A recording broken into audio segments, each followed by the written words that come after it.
வணக்கம் நண்பர்களே, நான் உங்கள் பிரியா. இதோ மௌன காதல் கதை பாகம் 7 கொண்டு வந்திருக்கிறேன். வாங்க கதைக்குள்ள போலாம். விக்ரம் விடவில்லை. அவன் கண்களில் பொறாமையும் காதல் கலந்த புயலும். பதில் சொல்லிட்டு போ, இல்லைனா விடமாட்டேன். அவன் அவளது கையை அவளது முதுகுக்கு பின் சென்று வைத்தான். அவளை நெருங்கியபடி அவனது மூச்சு அவளது முகத்தில் படும் அளவுக்கு. சொல்லு ஆராதனா. அவள் தடுமாறினாள். விக்ரம், என்ன பண்றீங்க? ஆனால் அடுத்த நொடி விக்ரமின் விரல்கள் அவளது கைகளை இறுக்கமாக பற்றின. அவள் அதிர்ச்சியுடன் பார்த்தாள். நீ அந்த சூர்யாவை லவ் பண்றியா என்று அவன் கரைந்த குரலில் கேட்டான். அவள் திடுக்கிட்டாள். என்ன என்று அவள் அதிர்ச்சியுடன் சொன்னாள். விக்ரம் அவளை கண்களால் துளைப்பது போல் பார்த்தான். 5 வருடங்களுக்கு முன்னாடி நீ பெங்களூருக்கு உன் காதலனை தேடி வந்தேன்னு சொன்ன. பெங்களூரில் உனக்கு தெரிஞ்சவங்க 2 பேர் தான், நானும் அந்த சூர்யாவும். நீ என்ன தேடி வரல. அப்போ நீ யாரை தேடி வந்த? அந்த சூர்யாவை தானே என்று அவன் குரலில் பொறாமை இருந்தது. ஆராதனாவின் கண்களில் கண்ணீர் பொங்கியது. இல்லை, சூர்யாவே இல்லை என்று அவள் சோகமாக சொன்னதும் விக்ரமின் கண்கள் பிரகாசித்தன. அவன் அவளை இன்னும் நெருங்கி, அப்ப யாருக்காக வந்த என்று கேட்க, ஒரு நிமிடம் அவள் அமைதியாக நின்றாள். அடுத்த நொடி, பெங்களூருக்கு நான் உன்னை தேடிதான் வந்தேன் என்று அவள் குரல் உடைந்தது. ஆனா அப்போ நீ சாயை லவ் பண்ணிக்கிட்டு இருந்த, அதனால தான் வேறொரு பையன்னு பொய் சொன்னேன். விக்ரம் உறைந்து நின்றான். அவன் அவளை தன்னிடம் இழுத்து கொண்டு கட்டி அணைத்து கொண்டான். சாரி ஆராதனா, நான் உன்னை புரிஞ்சுக்கல. இனிமே இப்படியெல்லாம் நடக்காது. என் மொத்த லவ்வும் உனக்கு தான். அவள் நம்ப முடியாமல் அவனை பார்த்தாள். நீங்க என்ன லவ் பண்றீங்களா? விக்ரம் அவளது நெற்றியில் மெதுவாக முத்தமிட்டான். ஆமா, உன்னை காதலிக்கிறேன். அவள் அவன் மார்பில் முகம் புதைத்து கொண்டாள். அந்த அமைதியான தருணத்தில் விக்ரம் இன்னும் அவளை அணைத்தபடி. அந்த அணைப்பில் 10 வருடங்களாக உள்ளே புதைந்து கிடந்த காதல் மலர்ந்தது. கதவின் சத்தம் கேட்டு விக்ரமும் ஆராதனாவும் உடனே எச்சரிக்கையுடன் பிரிந்தார்கள். கதவு திறந்ததும் விக்ரமின் அம்மா ரோசி, நீங்க 2 பேரும் இங்கேதான் இருக்கீங்களா என்று ஆச்சரியமாக சொன்னாள். ஆராதனா சற்று பதட்டத்தோடு, இல்லை, நான் வீட்டுக்கு போறேன் என்று மெதுவாக சொன்னாள். ரோசி அவளை ஒரு முறை பார்த்து பிறகு விக்ரமை நோக்கி, விக்ரம், நீயே அவளை வீட்டுக்கு கொண்டு போய் விட்டுட்டு வா. இப்போ மணி 8, தெரு லைட் வேற எரியலை, தனியா போகக்கூடாது என்று கவலைக்குரிய குரலில் சொன்னாள். சரி அம்மா என்று மெதுவாக சொன்னான். பின்னர் ஆராதனாவை நோக்கி ஆழ்ந்த குரலில், வா போயிடலாம் என்றான். அவள் முகம் இன்னும் சிவந்திருந்தது. அவளை பார்த்த உடனே அவனுள் ஏதோ ஒன்று கிளர்ந்தது. இருவரும் கதவை நோக்கி மெதுவாக நடந்தார்கள். வாசலை தாண்டி வெளியேறிய போது இரவு காற்று முகத்தில் மெதுவாக தொட்டது. வீட்டு வாசலுக்கு வந்து நின்றார்கள். ஆராதனா சற்று சங்கட்டமாக, தேங்க்ஸ், இனி நீ போய் தூங்கு என்று மெதுவாக சொல்லிவிட்டு கதவை திறக்க முனைந்தாள். அவளை விடாமல் அவன் திடீரென்று அவளது கைகளை பிடித்தான். அவள் திடுக்கிட்டு திரும்பி பார்த்தாள். இருவரின் கண்களும் ஊதின. அவள் எதையும் சொல்லவில்லை. அவன் அருகே அமைதியாக நின்றாள். அந்த அமைதியில்தான் விக்ரம் திடீரென அருகே வந்து அவள் எதிர்பார்ப்பதற்குள் மெதுவாக அவளது கன்னத்தில் முத்தமிட்டான். ஆராதனாவின் இதயம் புயல் போல் துடிக்க, முத்தத்திற்கு பிறகு விக்ரம் சற்றே பின்வாங்கி, அவனது குரல் மிக மென்மையாக இருந்தது. நல்லா தூங்கு, அதை தான் சொன்னான். பிறகு திரும்பி மெதுவாக நடந்து சென்றான். ஆராதனா வீட்டுக்குள் நுழைந்தவுடன் ஹாலின் மூலையில் சூர்யா தனது பெரிய பையை திறந்து துணிகளை ஒழுங்காக மடித்து வைத்து கொண்டிருந்தான். அந்த காட்சி அவளுக்கு சற்றே புதிதாக தோன்றியது. அவள் ஆச்சரியமாக, சூர்யா, நீ ஊருக்கு கிளம்புறியா? என் அப்பா சென்னைக்கு வந்த பிறகுதான் பெங்களூர் போவேன்னு சொல்லியிருந்த. நாளைக்கு தானே என் அப்பா வராங்க என்று கேட்டாள். சூர்யா கைகளை நிறுத்தாமல் சிரித்தபடியே அவளை நோக்கினான். ஆமா ஆராதனா, நாளைக்கு என் தங்கச்சியை மாப்பிள்ளை வீட்டார் பெண் பார்க்க வராங்க. அதனால நான் பெங்களூர்ல இருந்தாகணும். அதனால இப்பவே கிளம்புறேன். ஆனா கவலைப்படாத, சீக்கிரமே திரும்பி வருவேன் என்றான். சூர்யா அவளது கண்களின் மௌனத்தை கவனித்தான். பின்னர் மெதுவாக எழுந்து வந்து அவளை நெருங்கினான். ஐ மிஸ் யூ ஆராதனா என்று அவன் மென்மையாக சொன்னதும் திடீரென்று அவளை தழுவிக் கொண்டான். ஒரு நொடி ஏனும் அவள் உறைந்து போனாள். ஆனால் அந்த அணைப்பின் நடுவில் கூட அவள் மனதில் வேறொரு முகம், விக்ரமின் முகம் ஒளிர்ந்தது. அவள் மெதுவாக கண்களை தாழ்த்தி, கவனமா போ என்று சொன்னாள். சூர்யா பையை எடுத்துக்கொண்டு கதவை கடந்தான். பாய் ஆராதனா என்று சொல்லி சிரித்தபடியே வெளியேறினான். அதே நேரம் விக்ரம் தனது அம்மா ரோசியுடன் அமைதியாக பேசிக் கொண்டிருந்தான். கவிதா வீட்டுக்குரிய கதைகள் அனைத்தும் ரோசிக்கு நன்றாக தெரிந்தவை. அதனால் மனதில் எழுந்த சந்தேகத்தை மறைக்க முடியாமல் அவன் மெதுவாக கேட்டான். அந்த சூர்யா யார் அம்மா? ஆராதனா வீட்டில் இருக்கானே, அவனுக்கு வேற எந்த வேலையும் இல்லையா? ரோசி சிரித்தபடி, விக்கி, சூர்யா நல்ல பையன், நல்ல குடும்பம். அவன்தான் ஆராதனாவுக்கு பார்த்தமா. சூர்யா ஆராதனாவை காதலிக்கிறான். சூர்யா குடும்பமும் ரமேஷ் குடும்பமும் 2ம் சொந்தக்காரங்க. அதனால 2ம் கல்யாணம் பேசி முடிச்சிருக்காங்க. ஆராதனாவுக்கு மட்டும் இன்னும் எதுவும் சொல்லல. அவளுக்கு கல்யாணம் பற்றி விருப்பம் இல்லையாம். அதனாலதான் ரமேஷ் துபாயிலிருந்து இப்ப வாராரு, அவளை கல்யாணத்துக்கு சம்மதிக்க வைக்கதான். ஆராதனாவை பற்றிய இந்த செய்தி அவனுக்கு மிகப்பெரிய அதிர்ச்சியாக இருந்தது. இரவு நேரம் பால்கனியில் நின்று கைகளில் மொபைலை பிடித்தபடி ஆராதனா விக்ரமின் எண்களை அழைத்தாள். சில வினாடிகளில் அப்பக்கம் அவனது குரல் ஒலித்தது. ஹலோ ஆராதனா என்று அவன் ஆச்சரியத்துடன் சொன்னான். ஆராதனா மெதுவாக சூர்யா பெங்களூர் போயிட்டான் என்றாள். விக்ரம் சரி நல்லதுதான் என்று அமைதியாக பதில் சொன்னான். ஆனால் அடுத்த நொடியே ஆராதனா உங்க வீட்டில் சூர்யாவை தான் உனக்கு மாப்பிள்ளையா பார்த்துருக்காங்களாம் என்றான். அவள் திடுக்கிட்டு என்ன சூர்யாவா? அவன் என்னுடைய நல்ல ஃப்ரெண்ட் அவ்வளவுதான் என்று பதிலளித்தாள். விக்ரம் மெதுவாக அம்மா சொன்னாங்க ரமேஷ் அங்கிளுக்கு சூர்யாவை தான் ரொம்ப பிடிச்சிருக்குன்னு. 2 குடும்பமும் பேசி முடிவு பண்ணிட்டாங்களாம். உனக்கு மட்டும்தான் சொல்லலை, எனக்கு மாப்பிள்ளை பார்த்ததை கூட சொல்லலை. அவள் சோர்வான சிரிப்போடு சொன்னாள். சின்ன வயசுலேருந்தே நல்ல ஃப்ரெண்டு தான் அவன். என் அம்மாவும் அப்பாவும் இப்படி மறைப்பாங்கன்னு நான் நினைக்கவே இல்லை. விக்ரம் மெதுவான குரலில் ஆராதனா நம்ம கூட லவ் பண்ணுறோம், உன்னுடைய அம்மா அப்பா கிட்ட சொல்லலை, எல்லா விஷயத்தையும் எல்லாரிடமும் சொல்ல முடியாது என்றான். நீ கல்யாணம் மேலே விருப்பமே இல்லாமல் இருந்ததால் சொல்லாமல் இருந்திருக்கலாம் என்று நம்பிக்கை தரும் குரலில் சொன்னான். கல்யாணம் மேலே விருப்பம் இல்லாமலாம் இல்லை, எனக்கு ஒன்னதான் ரொம்ப பிடிக்கும் என்றாள். அந்த வார்த்தைகள் அவனை மெதுவாக அமைதிப்படுத்தின. அடுத்த நாள் காலை ரமேஷ் துபாயில் இருந்து வந்திருந்தார். விமான பயணத்தில் சோர்வு இருந்தாலும் குடும்பத்தோடு இருக்கின்ற உற்சாகம் அவரது முகத்தில் தெரிந்தது. மூவரும் ரமேஷ், கவிதா, ஆராதனா ஒன்றாக மேசையில் அமர்ந்து உணவை சாப்பிட்டனர். அவரது பேச்சு வழக்கம் போல மகிழ்ச்சியோடு தொடங்கியது. சூர்யாவோட தங்கச்சிக்கு நிச்சயதார்த்தம் நடக்குது, நம்ம குடும்பமா அதுக்கு போகணும், ரெடி பண்ணணும், நீயும் ரெடி ஆயிரு ஆராதனா என்று சிரித்தபடி சொன்னார். ஆனால் ஆராதனா திடீரென்று தலையசைத்து அம்மா நான் வர முடியாது, ஆஃபீஸில் நிறைய வேலை இருக்குது, 4 நாள் போயிருச்சுன்னா ரொம்ப டைம் வேஸ்ட் ஆகிடும் என்று சொன்னாள். அந்த வார்த்தையை கேட்ட ரமேஷ் கையில் இருந்த காஃபியை பாதியிலேயே நிறுத்தி ஆச்சரியமாக தனது மகளை நோக்கினார். எப்பொழுதும் அப்பா அப்பா என்று உருகி பேசும் அந்த மகள் இன்றோ தன்னை நேரடியாக மறுத்து கொண்டாள். அவளது குரலில் இருந்த அந்த சிறிய கோபம் அவருக்கு புரியவில்லை. நொடிகள் அமைதியாக இருந்தார். பின்னர் சற்றே கடுமையோடு அவரது குரலை கட்டுப்படுத்தி கொண்டு ஆராதனா சூர்யாவோட வீட்டுக்கு போவது டைம் வேஸ்ட் கிடையாது, அது உன் லைஃப்பில் ஒரு முக்கிய பகுதி. சூர்யா தான் உனக்காக நாங்கள் பார்த்துருக்க மாப்பிள்ளை என்று உண்மையை வெளிப்படுத்தினார். ரமேஷ் தனது வார்த்தைகளை தெளிவாக சொன்னதும் அறை அமைதியாகி போனது. ஆராதனா சில நொடிகள் தந்தையை நோக்கி பார்த்தாள். பிறகு சற்று கோபத்தோடு சூர்யா நான் அந்த மாதிரி நினச்சதே இல்லை, அவன் எனக்கு நல்ல ஃப்ரெண்டு அவ்வளவுதான். என்னால் சூர்யாவை கல்யாணம் பண்ணிக்க முடியாது, அது மட்டும் இல்லை இப்போ எனக்கு கல்யாணம் வேண்டாம் என்று உறுதியாக சொல்லிவிட்டு உள்ளே சென்று விட்டாள். கவிதா சற்று கவலைப்பட்டாலும் எதுவும் சொல்லவில்லை. ஆனால் ரமேஷின் மனதில் வேறொரு எண்ணம். என்ன நடந்தாலும் என் ஆராதனா எப்பொழுதும் நம்முடைய பாசத்துக்கு அடங்கியவள்தான். ஆனால் இப்பொழுது அவளுடைய வார்த்தைகளில் ஒரு தைரியம், ஒரு மாற்றம் இருக்கிறது. 2-3 நாட்கள் அமைதியாக கடந்து போனது. ஒரு நாள் காலை ஞாயிற்றுக்கிழமை என்பதால் ஆராதனா வீட்டிலேயே இருந்தாள். அம்மா நான் கோயிலுக்கு போயிட்டு வரேன் என்று சொல்லிவிட்டு அவள் கிளம்பினாள். அந்த நேரத்தில் ரமேஷுக்கு உடனே ஒரு சந்தேகம் எழுந்தது. ஆராதனா கோயிலுக்கு போற ஆளா, இது என்ன புதுசா என்று மனதில் யோசித்தார். மகள் பிறந்தது முதல் அதிகமாக துபாயில் இருந்தாலும் ரமேஷுக்கு தன் மகள் எப்படி இருக்கிறாள், அவளது பழக்கங்கள் என்ன என்பது நன்றாக தெரியும். கவிதா ஸ்கூட்டர்ல மெதுவா போயிட்டு வா என்று சொன்னாள். சரி அம்மா என்று ஆராதனா சிரித்து கொண்டே வண்டியை எடுத்து கிளம்பினாள். பஸ் ஸ்டாண்டிற்கு வந்ததும் ஆராதனா தனது ஸ்கூட்டரை ஓரமாக நிறுத்திவிட்டு அதே நேரம் ஹெல்மெட் அணிந்திருந்த ஒரு ஆண் பைக் ஓட்டி கொண்டு வந்து நின்றான். யாரென்று முகத்தை பார்க்க முடியவில்லை. ஆராதனா வேகமாக பைக்கின் பின்புறம் ஏறிக்கொண்டாள். இதையெல்லாம் தூரத்தில் இருந்து கவனித்து கொண்டிருந்த ரமேஷின் உள்ளம் அதிர்ந்தது. இவளுடன் போகிறவன் யார்? இவள் சொன்னது போல் கோயிலா இல்லது வேறு எங்கேயும் போகிறார்களா என்று அவர் மனதில் பல கேள்விகள் எழுந்தன. ஆராதனா பைக்கில் சென்று விட்டால் ரமேஷ் அவரது காரை மெதுவாக இயக்கி அவர்களை பின்தொடர தொடங்கினார். பொட்டானிக்கல் கார்டன் கதவின் அருகே பைக் மெதுவாக நின்றது. விக்ரம் ஹெல்மெட்டை கழற்றி சிரிப்புடன் அவளை நோக்கினான். போகலாமா என்று அவன் கேட்டபோது ஆராதனா சற்று தயக்கத்துடன் தலையசைத்தாள். அவர்கள் இருவரும் உள்ளே நுழைந்தார்கள். விக்ரம் அவளது கையை மெதுவாக உரிமையோடு பிடித்து கொண்டான். அதே நேரத்தில் காரை ஓரமாக நிறுத்தியிருந்த ரமேஷ் அவர்களை தொலைவில் இருந்து கவனித்து கொண்டிருந்தார். இது யாரா இருப்பா, முகமே சரியா தெரியலையே என்று மனதுக்குள் குழம்பினார். அவர் தனது மொபைலை எடுத்தார். ஆராதனா ஹலோ அப்பா என்று சொன்னாள். எங்க இருக்க? ரமேஷின் குரல் வழக்கத்தை காட்டிலும் கடினமாக இருந்தது. ஒரு நொடி கூட தயங்காமல் ஆராதனா பொய் சொன்னால். அம்மா கிட்ட சொல்லிட்டு கோயிலுக்கு வந்துட்டேன் அப்பா. அப்படியா, நல்லது, அங்கதான் நானும் இருக்கேன். உன் கூட இருக்கிற பையன் யாருன்னு சொல்றியா? அந்த வார்த்தைகள் ஆராதனாவின் உடல் முழுவதையும் நடுங்க செய்தன. அவர்கள் இருவரும் மெதுவாக திரும்பினார்கள். அந்த கணமே ரமேஷ் முன்னால் வந்து நின்றார். முகத்தில் கோபம், கண்கள் நேராக விக்ரமின் முகத்தை துளைத்தது.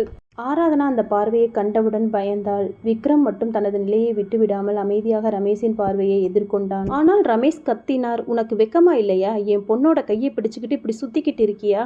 உனக்கு என்ன தகுதி இருக்கு என் பொண்ணை கெட்டிக்கிறதுக்கு? ஏழ்மையை காரணம் காட்டி என் பொண்ணு மீது காதல் வச்சிருக்கியா? ஆராதனா பயந்து அப்பா ப்ளீஸ் என்று முயன்றாள். நீ சும்மா இரு ஆராதனா என்று ரமேஷ் கத்தினார். திடீரென்று கையை தூக்கி டக் என்று விக்ரம் கன்னத்தில் ஒரு கணம் அறை விழுந்தது. ரத்தத்திற்கு அருகில் இருந்தவர்கள் திரும்பி பார்த்தார்கள். அதை கவனித்த ஆராதனா, அப்பா எல்லாரும் பார்த்துட்டு இருக்காங்க, வாங்க. உடனே அப்பாவின் கையை பிடித்து இழுத்தாள். அவள் இழுத்து சென்றபடியே காரின் பக்கமாக நடக்க தொடங்கினாள். அங்கேயே நின்றிருந்தான். தன் கன்னத்தில் வலி இருந்தாலும் அவள் இழுத்து செல்லும் காட்சியை மட்டும் பார்த்து கொண்டிருந்தான். ரமேஷ் கோபமாக வீட்டிற்குள் பாய்ந்தார். அதே நேரத்தில் ஹாலில் கவிதாவும் விக்ரமின் அம்மா ரோசியும் பேசிக் கொண்டிருந்தனர். ரோசியை பார்த்தவுடனே ரமேஷின் கோபம் மீண்டும் பீக்கானது. அவர் நேராக சென்று, உங்கள் பையனுக்கு நல்ல பிளான் போட்டு கொடுத்துட்டு இங்கே வந்து இருக்கீங்களா என்று குரலை உயர்த்தினார். என்ன, எனக்கு ஒன்றும் புரியல என்று அவள் குழப்பமாக கேட்டாள். அதைவிட அதிகமாக ஆச்சரியப்பட்டவர் கவிதா. ரமேஷ், என்ன இது, ரோசிக்கிட்ட இவ்வளவு கோபமா எதுக்கு கத்திக்கிட்டு இருக்க என்று கேட்டாள். அதற்கு பதிலாக ரமேஷ் கோபத்தோடு, உனக்கு ஒன்றும் தெரியாது, உனக்கு நல்லா கதை விடணும் உன் ஃப்ரெண்டு கிட்ட, அது மட்டும்தான் தெரியும். உன் பொண்ணு என்ன பண்ணிக்கிட்டு இருக்கான்னு தெரியுமா? நீ நினைச்சது போல கோயிலுக்கு போய் பொட்டானிக்கல் கார்டன்ல லவ் பண்ணிக்கிட்டு இருக்கா. கவிதா அதிர்ச்சி அடைந்து, என்ன சொல்றீங்க என்று வியப்புடன் கேட்டாள். ரமேஷ் இன்னும் சினம் அடங்காமல், பையன் யாருன்னு தெரியுமா? இவங்களோட பையன் விக்ரம் தான். அந்த வார்த்தையை கேட்ட உடனே அசந்து போனாள். விக்ரமா, அது எப்படி சாத்தியம் என்று அசந்து போனாள். ஆராதனாவுக்கு என் மேல் காட்ட வேண்டிய கோபத்தை ஏன் அப்பா அவர்கள் மீது காட்டுகிறாரோ என்று மனதில் அழுகை வந்தது. அதே நேரத்தில் கவிதா தன் தோழிக்காக தைரியமாக குரல் கொடுத்தா. அதுக்கு ரோசி என்ன பண்ணுவா? அவ ஏதோ குற்றவாளி மாதிரி, நீங்க ஏன் கத்திக்கிட்டு இருக்கீங்க? கவிதாவின் வார்த்தை ரமேஷின் கோபத்திற்கு இன்னும் தீயை ஊற்றியது. பக்கத்தில் இருந்த டிவியை தாங்க முடியாத கோபத்தில் ஒரு கையால் தூக்கி போட்டு உடைத்தார். டிவி தரையில் சிதறிய சத்தம் வீடு முழுக்க அதிர்ச்சியை உண்டாக்கியது.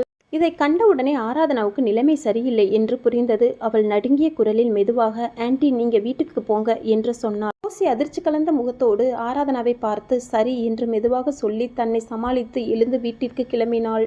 ரமேஷ் கடும் குரலில், விக்ரம கல்யாணம் பண்ணிக்க ஒரு நாளும் நான் ஒத்துக்க மாட்டேன், அதை மறந்துட்டு வேறொரு யோசனை பண்ணிக்கோ என்றார். ஆராதனா தலையை தூக்கி தந்தையை பார்த்து உறுதியான குரலில், சரியப்பா, நீங்க விக்ரம கல்யாணம் பண்ணிக்க ஒத்துக்க மாட்டீங்கன்னா நான் கூட சூர்யாவை கல்யாணம் பண்ணிப்பேன்னு நினைக்க வேண்டாம், அதுக்கு ஒரு நாளும் நான் சம்மதிக்க மாட்டேன் என்று சொல்லிவிட்டு கோபமாக அறைக்குள் சென்றாள். இரவு ரோசியின் மனதில் ரமேஷின் கோபக்குரல், சண்டையின் சாயல் இன்னும் அவள் காதுகளில் ஒலித்து கொண்டே இருந்தது. அதே நேரத்தில் கதவை திறந்து விக்ரம் உள்ளே வந்தான். ரோசி அவனை பார்த்த உடனே மெதுவாக, விக்ரம் வா, உட்கார் என்றாள். விக்ரம் அமைதியாக வந்து அவள் அருகே அமர்ந்தான். சில நொடிகள் எதுவும் பேசாமல் போன பின் ரோசி நேராக கேட்டாள், விக்ரம், நீ ஆராதனாவை காதலிக்கிறியா? அவன் குரல் தெளிவாக, ஆமாம் அம்மா, நான் காதலிக்கிறேன் என்றான். விக்ரம், நீ சாயை காதலிச்ச, மறந்துட்டியா? அது பிரேக்கப் ஆகி 4 வருஷம் ஆச்சு. அதற்கு ரோசி, ஆராதனாவை இனி பார்க்கக்கூடாது, பேசக்கூடாது, அவங்க வாழ்க்கை நம்ம வசதியோடு பொருந்தாது என்றால் உறுதியோடு. நான் மட்டும் முடிவு செய்யக்கூடிய விஷயம் இல்லை அம்மா. ஆராதனாவின் மனசும் அவள் என்னோட பக்கத்துல நிற்கிறாளா இல்லையா என்பதுதான் முக்கியம். இதுல நான் தனியா முடிவெடுக்க முடியாது. ரோசி அந்த வார்த்தையை கேட்டதும் திகைத்து அவனை பார்த்தாள். இவ்வளவு நாளும் எப்பொழுதும் தன் வார்த்தையை மதித்து வந்த மகன் தன் கண்ணுக்கு முன் ஆண் கம்பீரத்தோடு தன்னுடைய காதலில் உறுதியோடு நின்றிருந்தான். அவள் இன்னும் பேச போகும் முன், அம்மா, நீங்க சொல்றது உண்மைதான். நம்ம வாழ்க்கையில வசதி குறைவா இருக்கு. ஆனா வசதி குறைவா இருந்தா அதை கூட்டுறதுக்கு தான் நம்ம உழைக்கணும். உங்களுக்கும் ஆராதனாவுக்கும் தேவையானதை எல்லாம் நானே பண்ணுவேன். அதுக்கு மேல ஆராதனாவை மகிழ்ச்சியா வைக்க நான் உயிரோடு இருக்கிற வரைக்கும் எந்த குறையும் வரவிட மாட்டேன். அவன் பேசும் அந்த குரல் மெதுவாக இருந்தாலும் அதில் உறுதியும் தன்னம்பிக்கையும் இருந்தது. கவிதாவும் ரோசியும் ரமேஷ் அருகில் இருக்கும் நேரங்களில் ஒருபோதும் நேருக்கு நேர் பேசவில்லை. அதுபோல ஆராதனாவும் விக்ரமும் வெளிப்படையாக சந்திக்கவே இல்லை. ஆனால் ரமேஷ் வீட்டை விட்டு வெளியேறிய பிறகு ஆராதனா அமைதியாக ரோசியின் வீட்டிற்கு வந்து செல்வாள். இல்லை என்றால் அவன் ஆபீஸ்க்கு சென்று அவனை பார்ப்பாள். கவிதா தனது மென்மையான வார்த்தைகளால் ரோசியின் மனதை சமாதானம் செய்தாள். விக்ரம் நல்ல பையன்தான், எனக்கு அவனிடம் எந்த பிரச்சனையும் இல்லை. ஆராதனா, விக்ரம் இருவரும் சின்ன வயதிலிருந்தே என் மனதிற்கு நெருக்கமானவர்கள். இவர்களுக்கு நல்லதுதான் நடக்கணும் என்று எப்பொழுதும் விரும்புவேன். இவர்கள் இருவரும் சேர்ந்து வாழ்வது எனக்கு சந்தோஷம்தான். அதற்கு பிறகு சூர்யா நல்ல பையன்தான், அவரோட குடும்பம் நல்ல குடும்பம்தான். ஆனால் அந்த வீட்டில் நிறைய ரூல்ஸ். பெண்கள் காலையில் லேட்டாக எந்திரிக்க முடியாது, அசைவம் சாப்பிடக்கூடாது. ஆனால் உன் வீட்டில் நீயே லேட்டாக தான் எந்திப்ப, உன் வீடு தான் சுகம். அதை கேட்டு ரோசி சிரித்து விட்டாள். ஆராதனா மாதிரி அழகான கண்ணை கவரும் பெண் மருமகளாக வந்தால் யாருக்கு தான் பிடிக்காது? தங்கம் எங்கே இருந்தாலும் தங்கம்தான் என்ற பழமொழி தோன்றியது. சின்ன வயதிலிருந்தே ஆராதனா ஆன்டி ஆன்டி என்று சுற்றி வருவாள். ரோசி அவளை தனது சொந்த மகளாகவே பார்த்திருந்தாள். சில சமயம் கவிதா பிஸியாக இருக்கும் நாட்களில் பள்ளி செல்லும் நேரங்களில் ஆராதனாவின் தலைமுடியை அன்போடு பின்னி தந்தது உண்டு. நினைவுகள் இப்பொழுது ரோசியின் உள்ளத்தில் பசுமையாக மலர்ந்தன. ஒரு பக்கம் கவிதா தனது கணவர் ரமேஷையும் சமாதானப்படுத்த முயன்றாள். நம் கண் முன்னாலேயே வளர்ந்தவன். அவன் அப்பா சம்பாத்தியம் மட்டும் தான் கிடையாது. நல்லா படிச்சு ஃபர்ஸ்ட் கிளாஸ்ல பாஸ் பண்ணி நல்ல கம்பெனில வேலைக்கு சேர்ந்தவன். அங்க நல்ல சம்பளம் வாங்கி அதை வச்சு தனியா பிசினஸ் ஆரம்பிச்சான். இப்ப அவனோட பிசினஸ் நல்லா போய்கிட்டு இருக்கு. ஒரு நாள் பாருங்க, உங்க சம்பாத்தியத்தை விட கூட அவனோட சம்பாத்தியம் உயரும். அவள் மேலும் நினைவுபடுத்தினாள். நம்ம வீட்டு பக்கத்துல அந்த கணேஷோட இடம் நினைவிருக்கா? நீங்க அதிக விலை கேட்கறான்னு சொல்லி வாங்கலையே, அந்த இடத்தை விக்ரம் தான் வாங்கியிருக்கான். வீட்டு பக்கத்திலேயே வீடு கட்ட போறான். நம்ம பொண்ணை எப்போ வேணும்னாலும் பார்த்துக்கலாம். ஆரம்பத்தில் ரமேஷ் கடுமையாக எதிர்த்தாலும் கவிதா தினமும் அன்போடும் காரணங்களோடும் பேசி பேசி அவரது மனதை மெதுவாக மாற்றிக்கொண்டிருந்தாள்.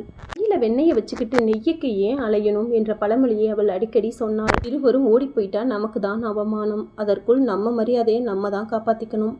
அந்த யோசனை மெதுவாக ரமேஷின் மனதில் வேரூன்றியது.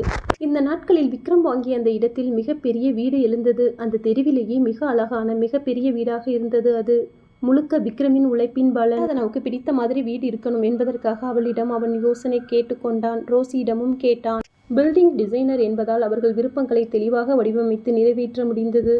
ஆராதனாவும் விக்ரமும் சேர்ந்து அந்த வீட்டின் வடிவமைப்பை செய்தார்கள். அவர்கள் கனவு போல் திகழ்ந்தது. அன்று மாலை ரமேஷும் கவிதாவும் கோயிலுக்கு சென்று விட்டனர். அந்த வாய்ப்பை பயன்படுத்தி ஆராதனா விக்ரம் வீட்டிற்கு வந்தாள். ரோசி அவளை பார்த்ததும் அன்போடு, ஆராதனா, காஃபி குடிக்கிறியா? பால் பாக்கெட் வாங்கிட்டு வரேன் என்று புன்னகையோடு கூறி பாதியிலேயே சாம்பாரை விட்டுவிட்டு வெளியேறினாள்.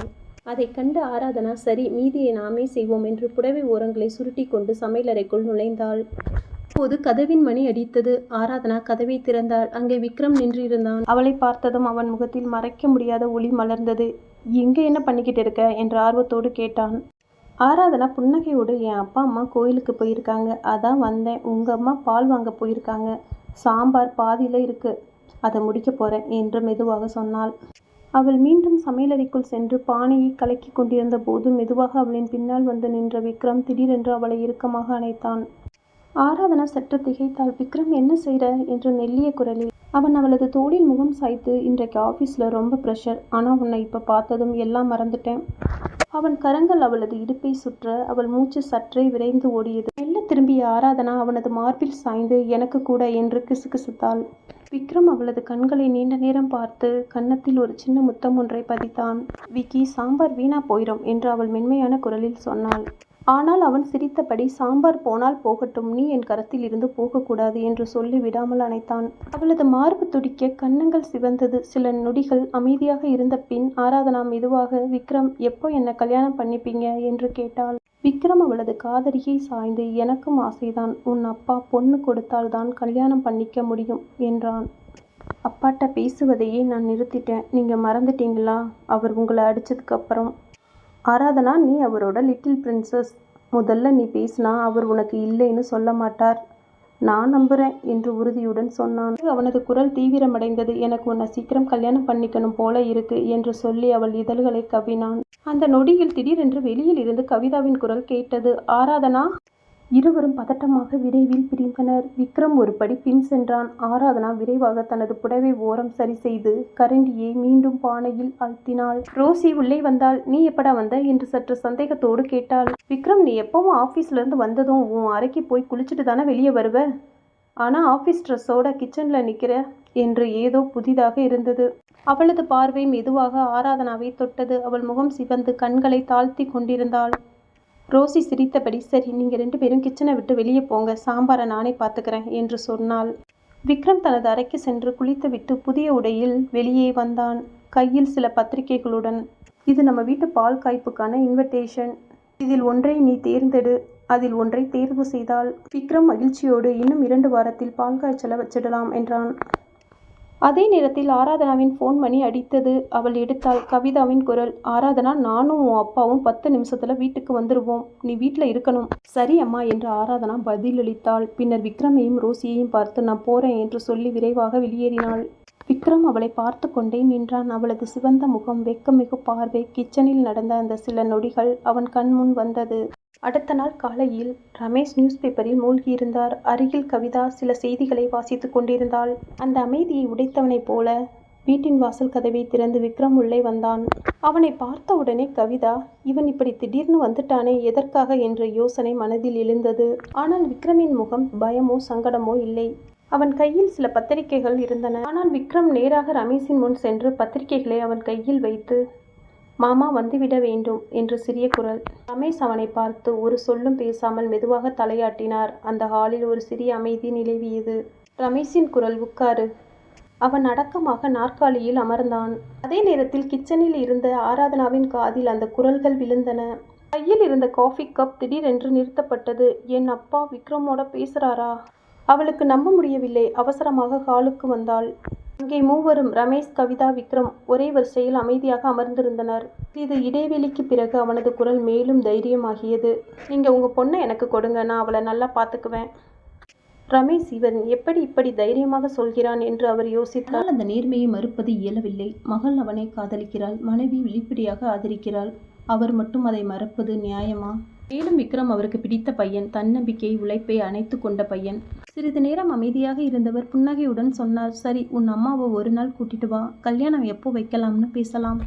கணம் ஆராதனா வேகமாக வந்து தந்தையை அணைத்து கொண்டாள். இவ்வளவு நாட்களாக மௌனமாக இருந்த மகள் இப்பொழுது கண் கலங்கி போனாள். அந்த காட்சியை பார்த்த விக்ரம், கவிதா இருவரின் மனமும் நிறைந்தது.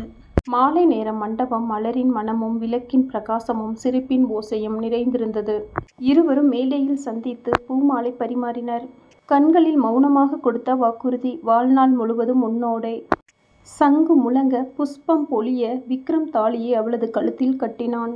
மண்டபம் முழுவதும் ஆரவாரம். ஆனால் விக்ரமுக்கும் ஆராதனாவுக்கும் மட்டும் அந்த தருணத்தில் இருந்து ஒருவரின் கண்களில் மற்றொருவர் மட்டுமே. வெள்ளை நிற சட்டையில் பளிச்சென்று திகழ்ந்த விக்ரம் சிவப்பு சேலையில் மின்னும் ஆராதனாவை கைகளில் தூக்கி கொண்டு மெதுவாக முதலிரவு அறைக்குள் நடந்து வந்தான். மெழுகுவர்த்தியின் ஒளியில் அவள் முகம் முழுவதும் சிவப்பில் மலர, அவனது மார்பில் சாய்ந்து கனிந்த வெட்கத்தில் கண்களை கீழே தாழ்த்தியிருந்தாள். விக்ரம் அவளை மெத்தையில் மெதுவாக இறக்கி வைத்தவுடன் ஒரு நொடி மூச்சு விடாமல் அவளை பார்த்தான்.